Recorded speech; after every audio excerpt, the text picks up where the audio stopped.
This is the announcement segment of Blind Android Users podcast. Stay tuned to hear important information regarding the podcast, surveys, and the latest news.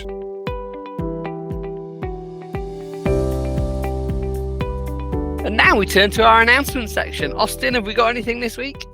So the announcement is that some days back, John had uploaded the unboxing of the Pixel tablet, and that video just took off. So it got like 150, 160 views in 36 hours.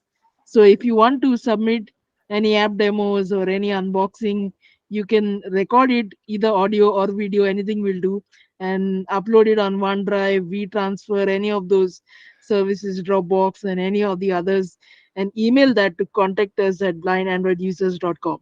We would like to either have it on a channel if it's long, or if it's good, we could have it on a podcast.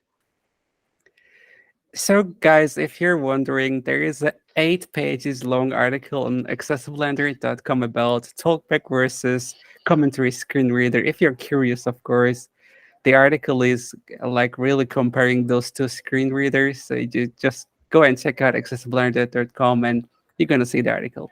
It was a really good one, so just wanted to mention. I think it's well described the two screen readers in an objective way, I guess. Yeah, it's structured, which is good. Yeah. I love structure. Yeah. And it is structured. So, yeah. Yeah. Do check that out.